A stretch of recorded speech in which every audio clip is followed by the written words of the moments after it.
તો ચંડોળા તળાવ આસપાસ ડિમોલિશન અંગે હવે શક્તિસિંહ ગોહિલની પ્રતિક્રિયા સામે આવી છે. ડિમોલિશનની કાર્યવાહી અંગે બોલ્યા કોંગ્રેસ પ્રદેશ પ્રમુખ શક્તિસિંહ ગોહિલ.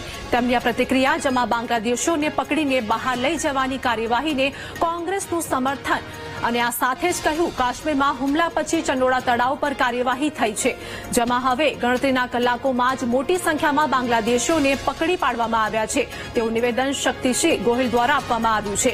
એટલે તંત્રને ખબર હતી કે અહીં ઘૂસણખોરો રહે છે એવું પણ તેઓ દ્વારા કહેવામાં આવ્યું છે.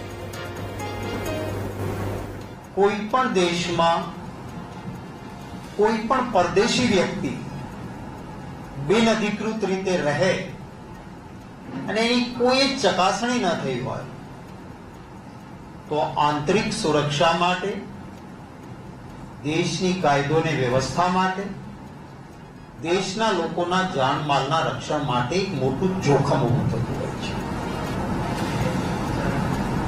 સરકાર આપણા દેશમાંથી બિનઅધિકૃત રહેતા કોઈ પણ બાંગ્લાદેશી, પાકિસ્તાની, ચાઇનીઝ કોઈ પણ બિનઅધિકૃત હોય એને પકડીને બહાર ફેંકે, લઈ જાય, એમાં સંપૂર્ણ સમર્થન કોંગ્રેસ પાર્ટીનું છે. કાશ્મીરમાં નિર્દોષ વ્યક્તિઓના જીવ ગયા. આપણા ગુજરાતીઓ પણ એમાં શહીદ થયા. આ ઘટના ઘટી અને માત્ર કલાકોમાં જેમ જાદુઈ છડી હોય એમ અમદાવાદના ચંડોળા તળાવમાંથી બાંગ્લાદેશીઓ છે કરીને 180 બાંગ્લાદેશીને પકડ્યા એમ કહે છે. સારી વાત છે.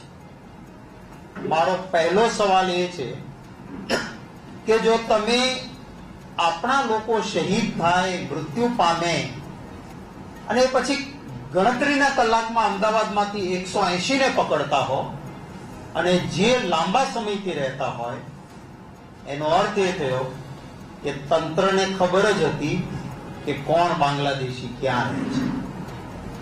આટલા દિવસો સુધી કેમ ભાઈ પગલા ના લીધા? તમે શું એનો ફાયદો લેતા હતા? કોણ જવાબદાર છે એના માટે? દેશના બીજા છેડા પર બાંગ્લાદેશ છે. હવે ભારતનો નકશો જુઓ તો સાવ એક્સ્ટ્રીમ છેડા ઉપર બાંગ્લાદેશ છે. કેટલા બધા રાજ્યો પસાર કરીને આવે અને અમદાવાદમાં સ્થાયી થઈ જાય. કોણ જવાબદાર આના માટે ભાઈ? અમદાવાદમાં, ગુજરાતમાં, દેશમાં વર્ષોથી ભાજપનું શાસન છે.